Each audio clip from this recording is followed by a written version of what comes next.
As you set out for Ithaca, hope your road is a long one, full of adventure, full of discovery. Last Dragonians, Cyclops, wild Poseidon, you won't encounter them unless you bring them along inside your soul. Keep Ithaca always in your mind. Arriving there is what you're destined for, but don't hurry the journey at all. Better it lasts for years. So you're old by the time you reach the island, wealthy with all you've gained on the way, not expecting Ithaca to make you rich. Ithaca gave you the marvelous journey. Without her, you wouldn't have set out. Wise as you will have become, so full of experience, you'll have understood by then what these Ithacas mean. And so the poem itself is a beautiful tribute to Odysseus, who spent 10 years traveling to reach his final destination of Ithaca. Yet, the profound message the poem delivers is that it's not the destination that truly matters, it's every single step of the journey that matters. Like Odysseus, I've spent the better part of the last decade just trying to find my own personal Ithaca, only to eventually understand that in a fixed sense, it doesn't actually exist. Ithaca is everywhere and nowhere at the same time, and in a way, we're just all traveling around our own souls. So for me, traveling, learning, growing, and evolving, it's always been the most powerful way to understand myself first, and then the world that surrounds us. So, Natalie already introduced me, but again, I'm Kelsey Vala. I'm one of the co-owners of Vala's Pumpkin Patch, along with I have two older sisters, so we're a family business. We're the second generation. I oversee food, cider, ag, and HR departments on the farm. And so for those of you who might not know Vala's, we're a seasonal agritainment business, so that's what we call our business. Essentially, we're a small theme park, and the theme is agriculture. We've always been a working farm, and that's always been an important part of our business. My parents, Tim and Jan, started the business back in 1984 as a pick-your-own-strawberry farm, and we had a farm stand as well, so it had very humble beginnings. Over the past 11 years since I've been back in the business, I've just had this incredible opportunity to weave my diverse passions directly into what we do at Vala's. All those lessons I've learned from different experiences, people I've met, my travels, various jobs, I've been able to apply them directly to the work I do now. So at Vala's, my greatest passion is just creating truly exceptional, unique experiences. That's what I love to do. I love crafting products and places that surprise people, that transports them, that opens their eyes to new things. That's what so whether it's creating the warmth of the pie barn, or the innovation of the new cider mill, or just the beauty of a 50-acre pumpkin field, or the precision of a 40-acre high-density apple orchard, that's where my heart is. So today I'm going to just share a bit about my journey, how I got where I am, and how, just like Odysseus, I'm still very much on my own road to Ithaca.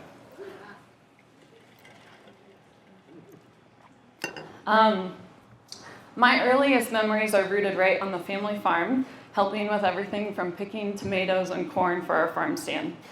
But it was my dad, Tim Vala, that truly laid the groundwork for the spirit of the business. And his story of getting started is just really, really influential for me. He's such an amazing person, and he started with a simple dream, and it was to work outdoors and to grow things. The challenge that he had no farming experience, he had no business background, he had no equipment, and he had no land. So he didn't let that stop him, though. He literally drove country roads, knocking on doors, searching for an opportunity and someone that would sell him some land so he could start his small farm. And it was this chance encounter. It was his truck getting stuck in a farmer's driveway that led to a conversation and a deal where this farmer let him rent land with the option to buy. And so that gave my dad a chance to start his dream. Then my dad's journey was just this master class on learning on the fly.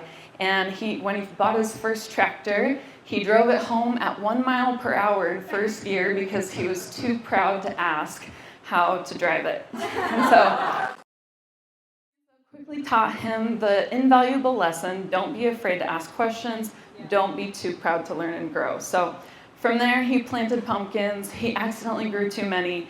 And so then he put an ad in the paper inviting people to come out to the farm to pick their pumpkins.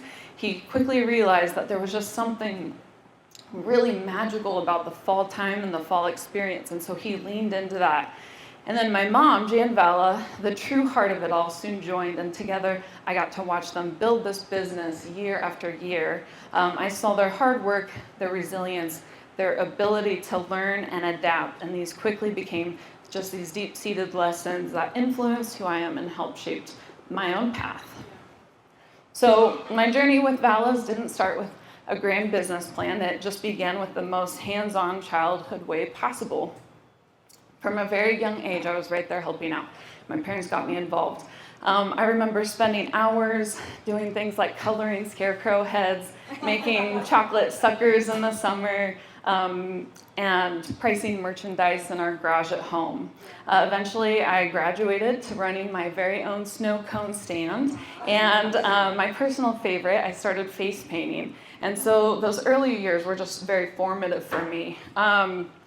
Face painting in particular just became a defining experience. I would spend countless hours on fall weekends without breaks giving little kids face paints. And my parents let me keep all the money that I earned from that, which was really nice of them because it felt then like truly my own little business at the time. And I started very simply with cheek art. I would do 50-cent little cheek art there, but I quickly grew more ambitious, and so using my friends as models, I would do more intricate, half-face, full-face designs, and soon my little face painting business expanded beyond the farm. And I was doing parties and events, and I vividly remember one birthday party. It was the first one I did, and it was a local businesswoman hired me to do her grandchild celebration. And when it came time to discuss payment, I was completely unsure what to charge. And I sheepishly mumbled something like, however much you want is fine. And she looked at me directly and said something that stuck with me. She said, "Kelsey, don't be afraid to charge for your services you provide. I'll give you $70, which is way more than I thought I should pay. But that was very nice of her, and it stuck with me. And so the light bulb went off. And I learned that lesson that I could and should confidently charge for the experiences and services that I provide. There's no need for me to feel sheepish or guilty about the value I was creating. So it was just a powerful realization and just self-worth and the value of one's work. And I've carried that lesson with me ever since. Then as I moved into high school, my early experiences on the farm began to merge with this growing passion for drawing people into new worlds through filmmaking. Once again, my friends were willing collaborators. We had an absolute blast, and so while many high schoolers were focused on typical high school activities, my friends and I were running around the farm with our camera making home movies. It was our creative outlet and just a way to build something together. This deep dive into filmmaking naturally led me to consider this as a career path. So I poured a lot of energy into applying for colleges. And then I got into NYU in New York City, and it's a very prestigious film school. So I was very excited about that. And for me, it wasn't just about the academics. At the time, it was an absolute dream to get out of Nebraska. I really wanted to just go somewhere entirely new and immerse myself in a world of creativity and storytelling. When I finally arrived in New York City, ready to dive into film school, I encountered something entirely unexpected. I was scared. This farm girl from Nebraska, accustomed to wide open spaces and the comfort of just close friends, I found myself at 18 in one of the most densely populated cities in the world, surrounded by entirely different East Coast personalities and values. And so it was such a culture shock for me, to say the least. I quickly began to question if a film career meant I had to stay in a large city for the rest of my life. I also realized that many of my film school companions seemed to have these built-in industry connections, and being from small town Nebraska, I just didn't have that. And so while I still love the idea of creating new worlds through film, I just couldn't quite see what success looked like for me on that particular career path. But as I spent more time in New York City, I found myself increasingly drawn to the food culture. For whatever reason, discovering and exploring the city's diverse culinary landscape made me feel less homesick. And I don't know why that is, but it did. And my interests spanned from everything from the peanut butter and jelly sandwich shop near my dorm to exotic flavors of Sri Lankan restaurants in the East Village, the artisanal cheese at Murray's, classic New York-style pizza in far-flung reaches of Brooklyn, soul food in the Bronx, up-and-coming third-wave coffee shops. I explored sourdough bakeries, falafel joints, bodegas, and even high-end restaurants sourcing ingredients from the Hudson Valley. One of the most surprising things about New York City was the access to fresh produce and products from the Hudson Valley, despite being such an urban environment. And so the New York City Union Square Green Market became my sanctuary. It was a hub where farmers and producers brought their goods right to the heart of Manhattan, and it was a place I absolutely loved to explore. It made me feel connected to a farm again, even amidst skyscrapers and concrete. It was at that very green market one day that I stumbled upon a cidery from Ithaca, New York, called Eve's Cidery.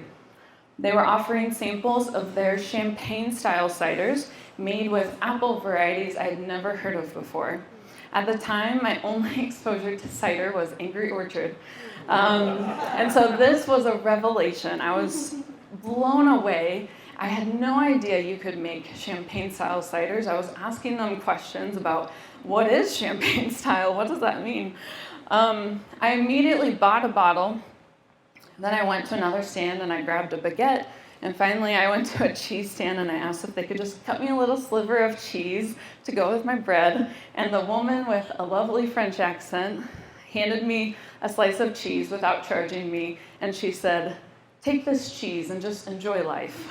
It was such a nice moment. I went and happily drank my cider with my baguette and my cheese, and I've never forgotten that moment. It was just simply the perfect experience. So this newfound passion for food quickly took root. I would do a lot of things in New York. I tried to gain so much knowledge as quickly as I could. I took, cooking classes at local culinary schools. I enrolled in coffee cupping classes. I just seized every opportunity to learn and to experience New York City.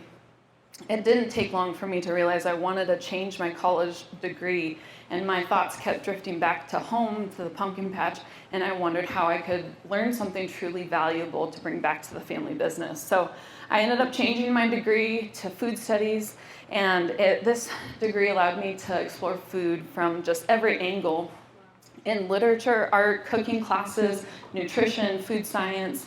My junior year of college then, my nomadic spirit led me to a rather unconventional study abroad location for a food studies major. I went to the city of Accra in Ghana, and while most went to Paris or Florence, that seems very typical for a food studies major, I felt a strong pull to explore West Africa. And so I also just wanted to delve deeper into food insecurity and human rights. And during the time, I learned about cooking West African cuisine. I spent a couple days a week working at a refugee camp. And it was just a great experience, one of the best experiences of my life. After college then, I was desperate to leave New York City, but I didn't know where to go. I had a wonderful group of friends, and leaving them felt very daunting. So for about a year, I worked at the Food Network as a recipe editor, and I gained some valuable experience just writing about food and food blogging. So that was really great. But eventually, that restlessness returned, and as it will with any nomad, I suppose. And I realized there was just still so much to learn about food, and I felt like at my job I kind of hit a barrier. So I don't know if you've ever felt specifically called to go somewhere, But something in my heart felt this undeniable pull to go to Portland, Oregon, of all places. And I don't even know why, but the only way I can describe it is that it felt like God was pulling on my heart, and I was scared, and it felt daunting again to move across the country where I knew no one, literally knew no one in that city. But I applied to culinary school, and it turned out to be just one of the best decisions of my life. From the moment I landed in Portland and stepped off the plane, I felt this sense that everything was just aligning for me. So the very first night, I met up with some friends of friends, and I just felt instantly welcomed in this new city. While in Portland, in addition to culinary school, again, I immersed myself as much as I could in the food scene. I worked at a pie shop, a catering company, a food magazine. I started a food blog with a friend, and I even helped out at a local berry farm. I wanted any and all experiences that could help set me up for success back at the farm, because Vala's was always on my mind. In fact, at this time, we were already working on the Pie Barn project, and it was going to be up to me to develop all the pie recipes. It was also in Portland that I began to recognize my own leadership skills. So in culinary school, we often worked in groups. We would do challenges in the kitchen. And there was one day I was sick and I couldn't make it to school. And my team afterwards couldn't stop talking about how they missed me, and they just felt like they had no direction without me. And I had no idea that they looked up to me so much for guidance. But it opened my eyes to and it built my confidence in how I could lead a team of bakers at the Pie Barn at Vala's. In the fall of 2014, I officially came back to Vala's, then to launch the Pie Barn. We were making pies from scratch with a team of seasonal staff, many of whom had no professional baking experience, maybe not even home baking experience whatsoever. It was quite the challenge. But my family had bought this beautiful barn, and we restored it, brought it on the property, preserving this piece of history. And to me, making pies felt like preserving time and history too. It was like a lost art. It was crucial that they were made from scratch. It was crucial that they were made right in front of our guests. And it was about the experience of being in the Pie Barn, eating the pie, not just the pie itself. It's about stepping into this old barn, this historic relic, seeing something being homemade, reminding you of your grandma's pie. And so it kind of reminds you of a lost time when things felt real, authentic, and pure. And so the Pie Barn was the most expensive project at the time that Vala's had ever undertaken. I remember returning to the business and feeling the immense weight of that pressure on my shoulders. And I kept doing the math, calculating how many pies would we have to sell to make it all worth it, and it just wasn't adding up. One day I sat down and I shared my worries with my parents, and my mom, ever reassuring, told me, Kelsey, it's not just about the pie, it's about bringing people out for a new experience. Some people might come to Vala's just to come to the Pie Barn. Think of the value it's adding to our farm. So her words really helped shift my perspective then. After opening the Pie Barn for that first season, I wanted to gain a little bit more culinary experience. And so before officially moving back to Nebraska, I went to Chicago and I worked at a Michelin-starred restaurant. There I learned so much about hospitality, far beyond just the food itself. The chef there crafted this incredible Game of Thrones themed tasting menu.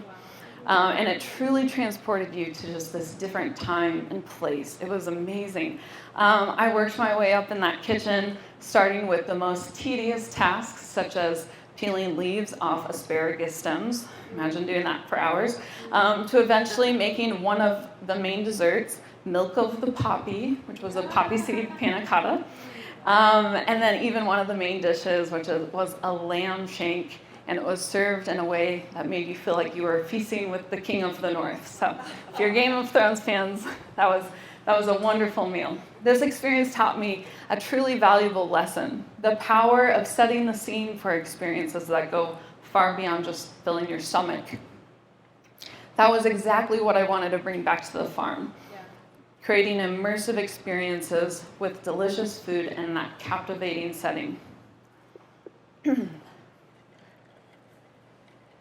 When I officially moved back to Nebraska, it was a surprisingly hard decision for me, despite my deep love of the farm and everything I wanted to do. But again, settling down a nomad is hard. I remember getting an apartment, buying a couch and a mattress, and internally I was freaking out. For a nomad like me, this felt like the biggest commitment I had ever made. Before this, I had been living in cities on cots and out of suitcases with no official furniture or anything that I owned. And so I was struggling with felt like a lifelong commitment to living in Nebraska. I went to see a church counselor at the time, and they offered some profound advice that alleviated the pressure I felt. They told me, Kelsey, keep your heart open to where God calls you. God might be calling you to Nebraska and to work at your family's farm right now, but God might have different plans for you in 10 years. You need to be open to whatever you might be called to next. And even though I had no plans to leave the family business and very much wanted to work on it, this perspective was very freeing for me. It reminds me to always keep my heart open to the next calling on my life and be open to where that might lead me.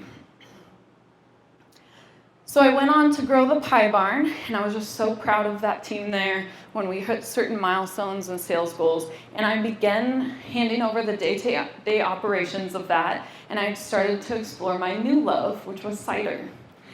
We had an orchard, and we had more apples than what we knew to do with. And then that memory of the cidery from Ithaca that I had encountered in the Union Square Green Market, that memory resurfaced. And the taste of that cider just lived on my heart. And so learning about and studying cider involved a lot of travel and meeting people. So I attended CiderCon, I took cider making classes. CiderCon is kind of fun.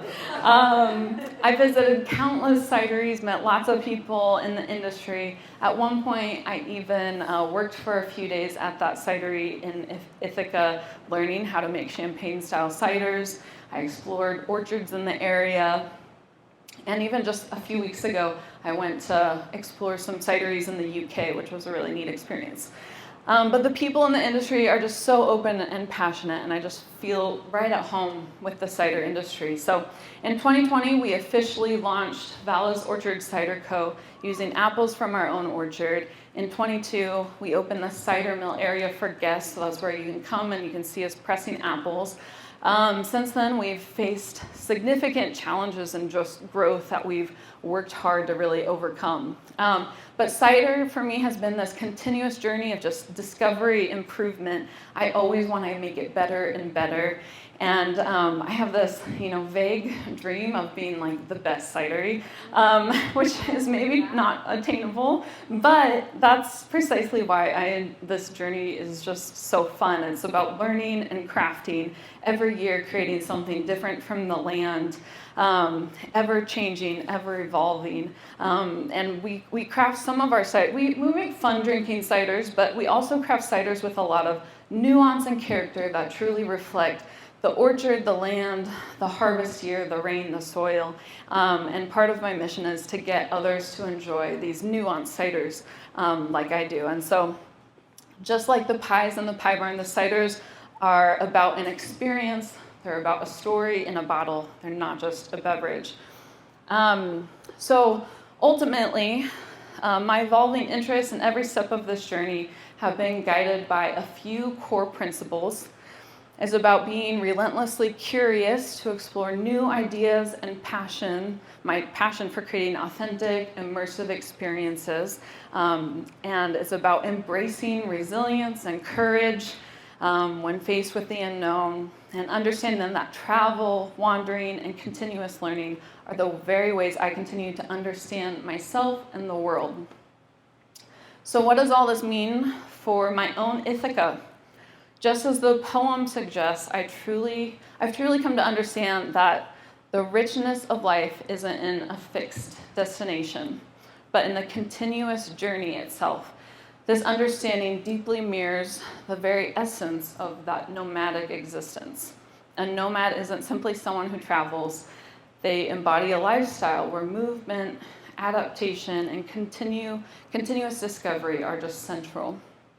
For me, that journey is profoundly guided by a deep openness to go wherever I feel like God is calling me. It's about being continually receptive to that call, knowing that my Ithaca isn't a place to finally settle, but rather the ever-evolving process of learning, growing, and creating. Whether that's through pies or through cider or whatever next adventure awaits. So I hope that my story encourages you to look at your own journey with new eyes. So I ask you, what are your experiences, the lessons, and the growth that are shaping your unique path to Ithaca? So thank you guys.